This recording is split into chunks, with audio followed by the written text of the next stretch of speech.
I used to think I understood who I was. Ordinary, unremarkable, invisible even, that was how I liked it. I didn't ask questions about myself, didn't linger on thoughts that made my heart feel tight or confused. I was content living on autopilot, doing what was expected. My life was made of routine. Morning coffee, quiet bus rides, polite nods at work. And when I returned home, I would sink into the silence of my own small apartment, convincing myself that peace was better than curiosity. But it all changed the summer I stayed with my step-aunt, Clara. She wasn't really my aunt, more like my father's second wife's sister, but she carried herself with the authority of someone you didn't question. I only went to stay with her because my father insisted it would be good for me, a way to escape the noise of the city and reconnect with family. I didn't argue. I never did. Clara's home stood at the edge of a sleepy town, a tall, weathered house surrounded by trees that whispered when the wind passed through them.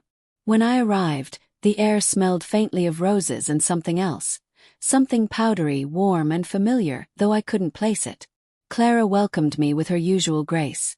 A tight smile, a light hand on my shoulder, and a voice that seemed to hold secrets in every syllable.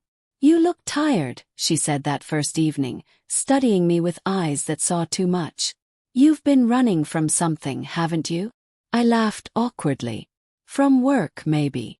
But she didn't laugh back. Instead, she offered me a drink.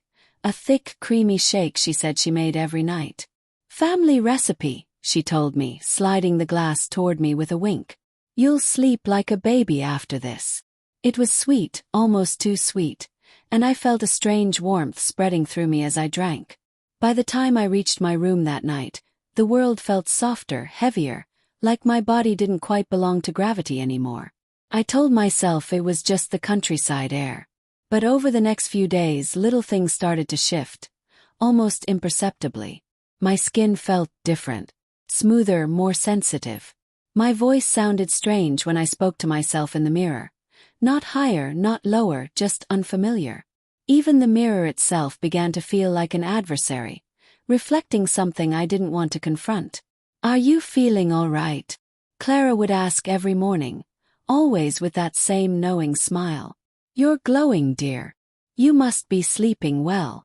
I nodded, even though my dreams were anything but restful.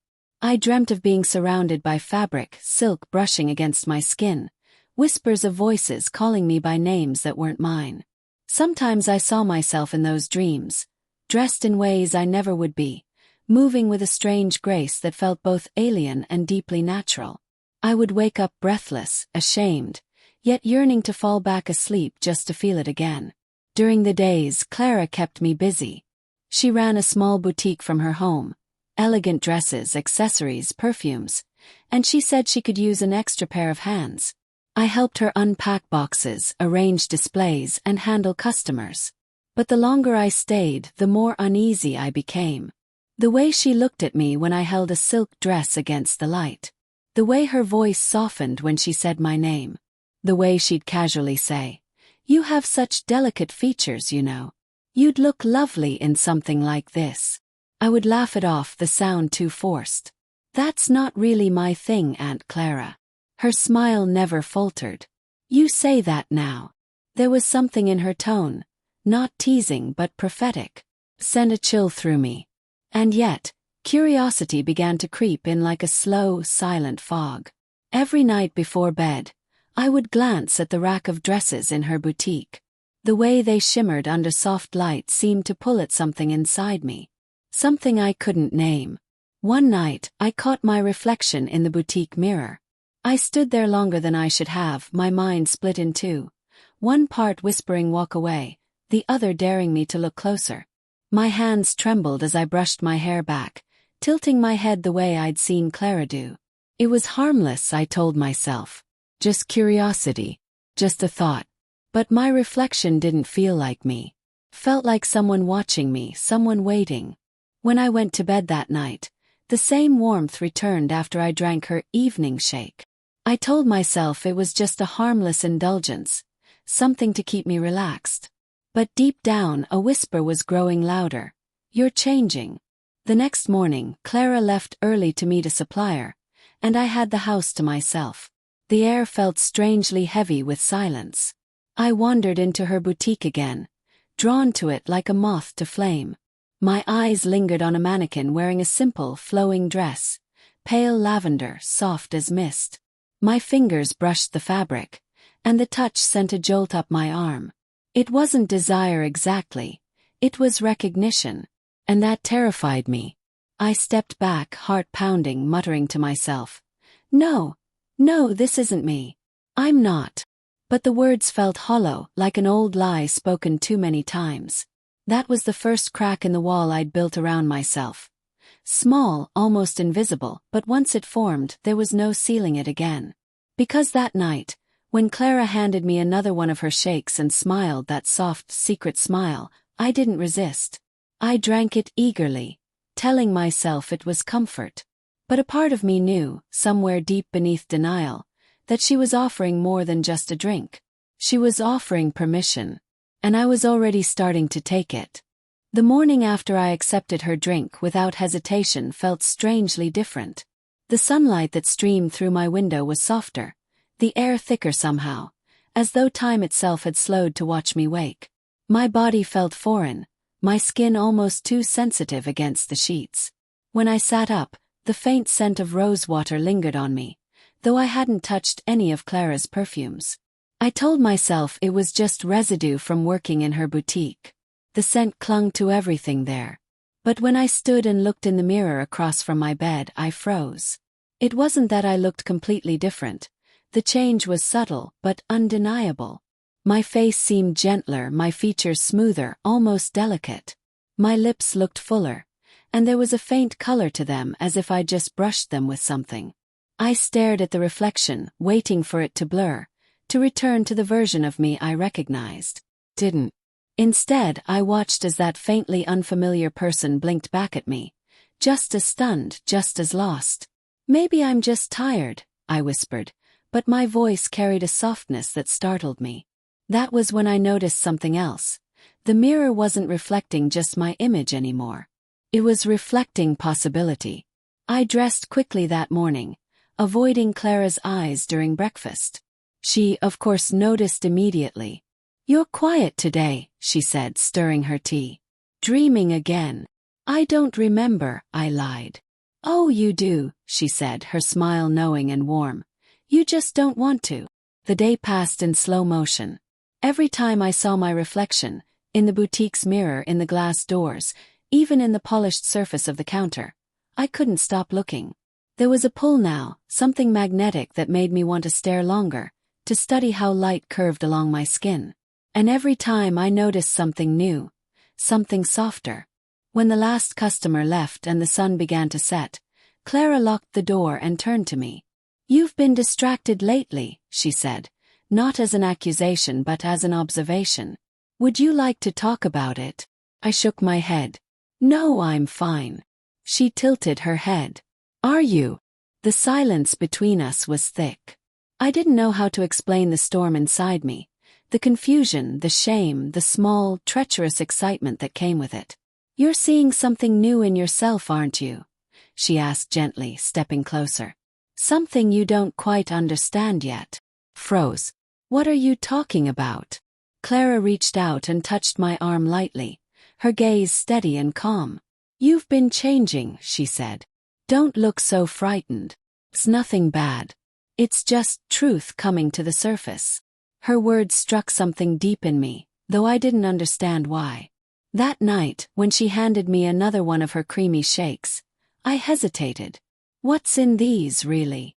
asked, trying to sound casual. She smiled, unfazed. "A few vitamins, some natural herbs, things that help balance the body and the mind." "Balance," I repeated, unsure whether I was mocking the word or craving its promise. When I took the first sip, a warmth unfurled in my chest. I could almost hear my heartbeat in my ears, slow and steady like a lullaby. Later, alone in my room, I found myself drawn to the mirror again. I didn't even bother turning on the lights. The moonlight was enough, pale and silver, spilling across my reflection like liquid silk. And there she was again. Not Clara. Not me. Or I didn't know what to call her, but she was real. The reflection wasn't mocking me anymore. It was inviting me. I stepped closer until my breath fogged the glass. My fingers brushed the cold surface, and for a moment, I swore I could feel warmth beneath it, as if someone was touching me back from the other side. "Who are you?" I whispered. The reflection smiled faintly. I stumbled back, heart racing. The room felt too small, too heavy with air. I turned away, but the image burned behind my eyelids. Sleep didn't come easily. When it did, it brought dreams again. Not of confusion this time, but of understanding. I dreamt I was standing in front of the same mirror, wearing the lavender dress from Clara's boutique. It moved like water when I breathed. My reflection smiled, and I smiled back. No shame, no denial. Just recognition. When I woke, I wasn't sure whether to be afraid or relieved. That morning, Clara didn't comment on my pale face or trembling hands. She simply set a folded garment bag on the table and said, "I want you to try something for me later. Humor me, will you?" "What is it?" "You'll see," she said, her tone playful but steady. "Something that will help you understand what you've been feeling." I didn't respond. But all day, the bag sat in the corner of the boutique, like a secret breathing quietly, waiting to be opened. By evening, my curiosity won. Inside was the lavender dress. I stared at it for a long time, my chest tight with something that wasn't quite fear, more like inevitability. My fingers trembled as I touched the fabric again, the same strange recognition blooming through me. I told myself it was just to see how it felt, just for a moment. I could always take it off. No one had to know. As I slipped it over my head, the world seemed to slow. The fabric whispered against my skin, cool and soft, and the scent of rosewater rose around me like memory. I turned toward the mirror, and my breath caught in my throat. It was me. But it wasn't. The person staring back looked alive in a way I'd never seen before. The hesitation in my eyes had turned to wonder, the stiffness in my body to grace. My heart pounded with the rhythm of something dangerously beautiful. And then, for the first time, I smiled. Not the awkward, uncertain smile I gave the world, but one that felt true. That was when I realized the mirror wasn't showing me someone new. It was showing me who had been there all along, buried beneath the weight of denial. I didn't know if I should be terrified or grateful.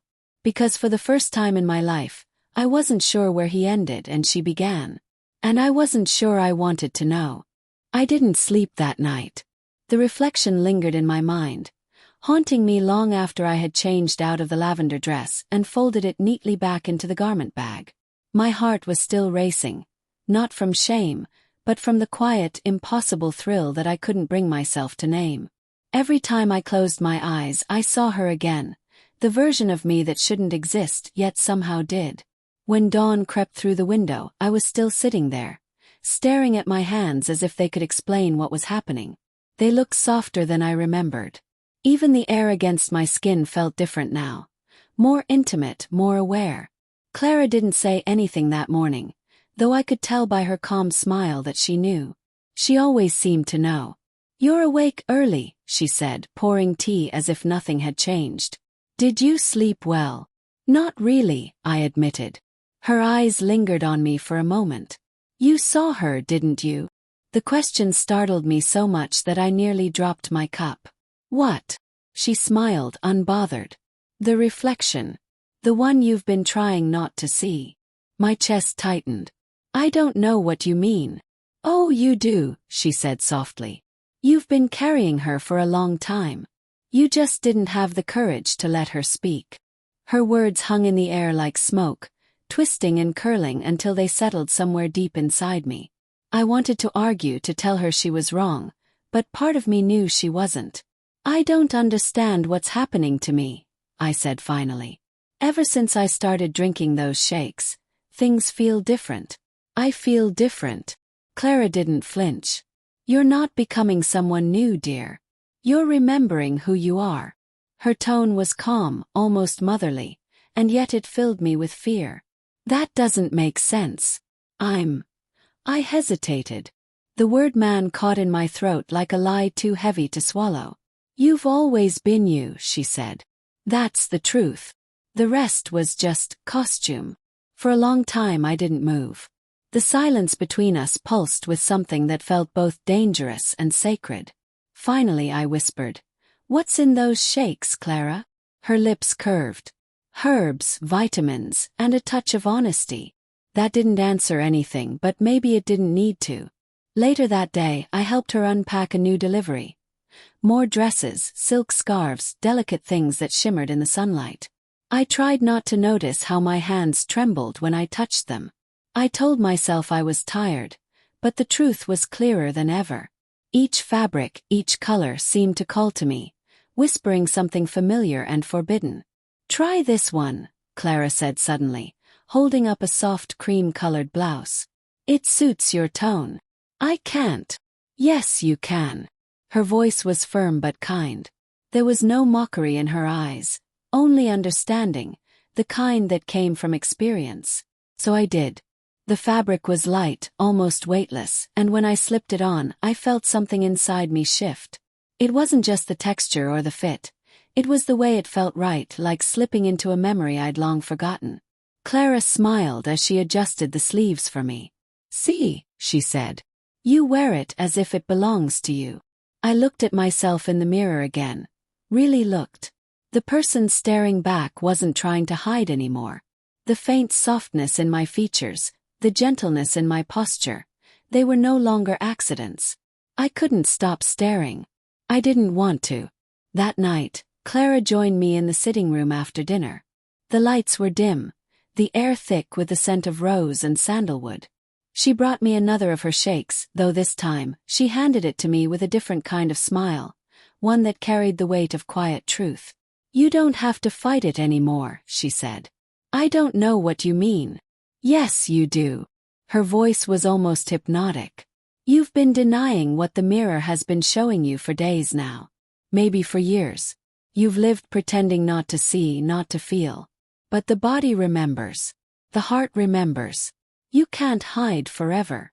I swallowed hard, my pulse quickening. "And what if I don't want this?" She tilted her head, studying me. "Then why do you keep looking?" The question silenced me completely. 'Cause she was right, I did keep looking. Even when I was afraid, even when it made me feel like a stranger in my own skin, I couldn't turn away. "You don't have to define it," she said softly. "Just allow it." I took a sip of the shake. It was sweeter this time, heavier, like it carried the echo of everything she was saying. Warmth spread through me again, and when I met her eyes, there was no judgment, only understanding. "Tomorrow," she said, "I want to show you something." "What is it?" "You'll see." When I went to my room that night, the mirror was waiting for me. It almost felt alive now, like it was breathing with me. I stood before it, heart pounding, the reflection shimmering faintly in the low light. And then, for the first time, I spoke to her, the girl in the mirror. "Why do you keep showing up?" I whispered. "Why won't you let me go?"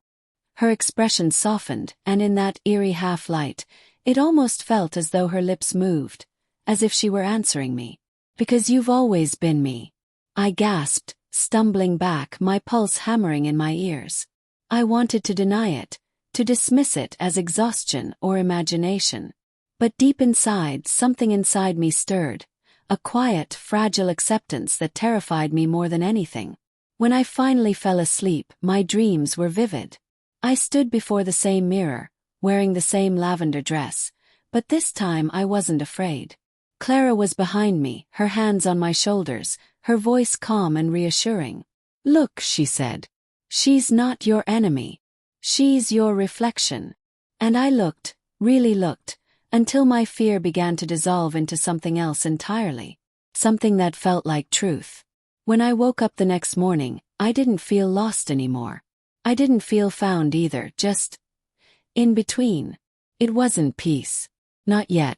But it was a beginning. The next morning felt like walking into a memory I hadn't lived yet. The house seemed different. Lighter, quieter, as though the walls themselves were waiting for something to happen. Clara greeted me with her usual grace, but there was a depth in her eyes now, a quiet intensity that made me feel both comforted and uneasy. "Come with me," she said softly. I followed her up the narrow staircase that led to the attic. I'd never been there before. The door had always been locked. But now she unlocked it without hesitation. The room smelled faintly of cedar and dust, but beneath that, I caught another scent. Faint perfume, fabric softener, something old and deeply feminine. Sunlight filtered through a small round window, landing on an antique vanity table that seemed to hum with unspoken history. On the vanity sat a single mirror, oval, framed in gold, its surface faintly clouded with age. Clara placed a gentle hand on my back. "Sit," she said. I hesitated. "Why?" "Because it's time." I didn't know what she meant, but the way she said it left no room for argument. I sat down, staring at the mirror's surface. My reflection wavered in the dim light, uncertain and pale. "This belonged to your mother," Clara said quietly. "Before she passed." Froze. "You knew my mother?" Clara nodded. "She was my friend long before she married your father. She was different. Soft-spoken, kind, but she carried a certain truth inside her. The same one I see in you." I turned toward her, confusion clouding my thoughts. "What truth?" She smiled, sadness flickering in her eyes. "The truth of being seen only halfway." Her words hit like a whisper and a thunderclap all at once. I turned back to the mirror, my heartbeat loud in my ears. My reflection seemed to shift in the faint light, not drastically but subtly, almost like a mirage resolving into clarity. "She saw herself in this very mirror," Clara continued, "just as you are now. It was her sanctuary, the only place she could be who she truly was." "I don't understand," I said weakly. "You're saying she..." Clara nodded. "She hid her true self to survive. The world wasn't ready for her truth. But she left something behind. Something she hoped would help someone like you one day." The air felt electric, heavy with ghosts of stories I was never told. Clara reached into a small wooden box on the vanity and pulled out a photograph. My mother, younger, smiling softly, dressed in a simple blouse that seemed to mirror the one I had worn the day before. There was something in her eyes, a knowing, a softness, a quiet ache. I looked at my reflection again, then back at the photo. And suddenly I saw it. The resemblance wasn't just physical. It was spiritual, invisible, undeniable. "She understood," Clara whispered. "Just as you are beginning to." A tremor ran through me. "But I'm not like that," I said, though my voice trembled with uncertainty. "I'm not." Clara's hand found mine, firm but gentle. "You don't have to name it." "Not yet. But you do have to face it." The mirror seemed to shimmer faintly, as if stirred by her words. My reflection's eyes glistened, mirroring the tears gathering in mine. "Why are you doing this to me?" I whispered. "Why can't you just let me be who I was?" "Because that person never existed," she said softly. "You were only ever pretending to be him." The truth landed like a stone dropped into still water, quiet at first, then rippling outward, breaking everything in its path. I stood abruptly, the chair scraping the wooden floor. "You're wrong," I said, though I could hear the weakness in my voice. "You don't know me." But even as I said it, I felt the lie crack open inside me. Clara didn't move. She simply looked at me, calm, compassionate, patient. "You can run," she said quietly, "but the reflection will follow." I turned and left, slamming the attic door behind me. My heart pounded as I stumbled down the stairs, each step echoing like a drumbeat of denial. I fled to my room, shut the door, and pressed my back against it as if I could keep the truth out by force. But the mirror in my room caught my eye again, that cursed, beautiful mirror that had started everything. "Stop looking at me," I whispered. "Stop showing me things I don't want to see." The reflection stared back, serene and knowing. Her eyes soft with the kind of pity that only comes from understanding. "Who are you?" I demanded, my voice shaking. "What do you want from me?" She didn't answer, not with words. But I saw her hand move, her fingers pressing lightly to the glass as though reaching out. Without thinking, I raised my hand to meet hers. The surface was cool, but I felt warmth radiate beneath it, pulsing faintly like a heartbeat. That was when the tears came. Not sudden, not dramatic, just slow, unstoppable.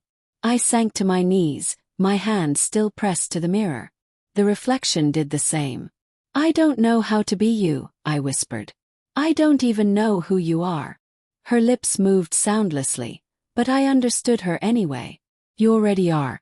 The words echoed in my mind, reverberating through every memory, every moment of denial I'd ever lived. It wasn't transformation I was feeling. It was truth, peeling away the lies I'd built to protect myself. I don't know how long I stayed there, crying quietly as the moon rose outside. When I finally stood, my reflection was calm again, gentle, steady, real. And for the first time I didn't turn away. When I stepped out into the hallway, Clara was waiting for me. She didn't speak, didn't ask what had happened.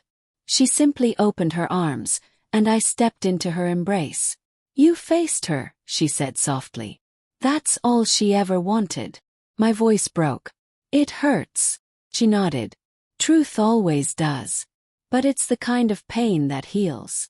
We stood there for a long time, the house silent around us, until finally she whispered, "Tomorrow we start again. This time with no fear." And somehow I knew I wouldn't run anymore. Morning came quietly, as if afraid to disturb the fragile calm that had finally settled inside me. For the first time since I arrived, I didn't wake with confusion or denial clawing at my chest. The house felt lighter, my body less foreign. It was as though the war inside me had quieted, not because one side had won, but because I'd finally stopped fighting myself. When I entered the kitchen, Clara was already there, sunlight spilling through the lace curtains and painting gold over her calm expression. She looked at me with a softness that felt almost maternal. "You look rested," she said, pouring tea into a delicate porcelain cup. "I think I am," I replied. My voice was quieter but clearer, unforced. She smiled knowingly and slid a cup toward me.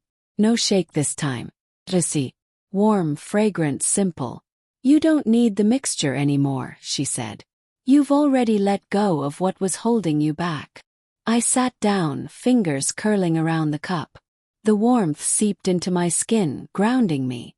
"Was all of this planned?" I asked quietly. "From the moment I came here." Clara tilted her head, considering. "Not planned," she said finally. "But expected. I saw it in you. That flicker of self you kept buried under fear. All I did was give you a mirror to look through." Her words hung between us, and I understood now that the transformation had never been a trick or an illusion. It wasn't the shakes, or the dresses, or even Clara's gentle manipulation. It was permission to see, to feel, to be. After breakfast, Clara asked me to join her in the boutique. The air smelled faintly of lavender and polished wood, the sunlight catching threads of silk in soft halos. "There's one last thing I want you to do," she said. She opened the wardrobe where she kept her finest pieces. I had seen these dresses before, but now I saw them differently, not as costumes or disguises, but as possibilities. She pulled out a gown I hadn't noticed before, a deep violet satin that shimmered like twilight. "This was your mother's," she said quietly. "She wore it once, the night she decided to stop hiding." I touched the fabric with trembling fingers. It felt almost sacred. "You want me to wear it?" She nodded. "If you're ready." I wasn't sure what ready meant anymore, but something in me knew it was time. I took the dress into the changing room, my hands trembling not from fear, but anticipation. When I slipped it on, the sensation was indescribable. It wasn't just fabric against skin, it was memory, blood, legacy. The satin hugged me softly, and for a moment, I swore I felt my mother's presence in the air around me, like a whisper of love and understanding that transcended words. When I stepped out, Clara's eyes glistened with quiet pride. "Beautiful," she murmured. She would have been proud. I turned toward the mirror, and the reflection staring back at me was whole. No hesitation, no fracture, no blur of two identities fighting for dominance. Just me. Not pretending, not denying, not apologizing. My face was softer, my movements graceful. Not because I was imitating femininity, but because I was no longer resisting it. The mirror no longer felt like an enemy or a test. It was simply a truth-teller, reflecting a person who had always existed, just waiting to be seen. Tears welled in my eyes, but they weren't the kind that came from confusion or pain. They were cleansing, the kind that wash away years of silence. "Clara," I whispered, "I don't know what to do now." She smiled. "You live. You take this piece with you. And when people look at you, when they ask questions, when they don't understand, you remember that mirrors never lie. People do." I nodded slowly, the words sinking into me like roots finding soil. We spent the afternoon quietly, sorting fabrics and sharing stories about my mother. Clara spoke with warmth and reverence, filling in pieces of a puzzle I never knew existed. I listened, feeling both grief and gratitude rise in waves. As the sun began to set, I went back to the attic, to the golden-framed mirror where it all began. The air there was still, almost reverent. Dust motes danced in the fading light. I sat before the mirror, staring at my reflection, not with fear but with calm recognition. "This is me," I whispered. Saying it out loud made it real, tangible, sacred. For a moment, I imagined my mother standing behind me, her hand on my shoulder, her voice soft and proud. "You found her," she seemed to say. "You found yourself." The tears came again, quietly, but this time I didn't wipe them away. They belonged to both of us. When I finally went downstairs, the house was quiet. Clara had gone to bed, leaving a single note on the table. "Truth doesn't erase who you were. It simply makes room for who you are." I read it again and again, my heart steady and full. That night, I stood before the mirror one last time. I didn't see a man or a woman. I didn't see the reflection that had once terrified me. I saw wholeness. All the fragments of denial, all the whispers of shame, all the echoes of confusion, they had blended into something singular and beautiful. I leaned closer, my breath fogging the glass for a moment, and whispered, "Thank you." The reflection smiled, not as another person but as me. And for the first time in my life, I didn't look away. When I finally turned off the light, the mirror's faint shimmer lingered in the darkness, like a quiet promise that truth, once seen, could never be unseen. The next morning I packed my bags. Clara hugged me tightly at the door. "Remember," she said, "it's not the world's acceptance you need. It's your own." "I know," I said softly. And I did. As I walked away from the house, the scent of lavender and rosewater followed me, a quiet reminder of the woman who had given me back my reflection, and of the person I had finally met within it. I didn't feel reborn. I felt returned. Because I wasn't someone new. I was someone finally whole.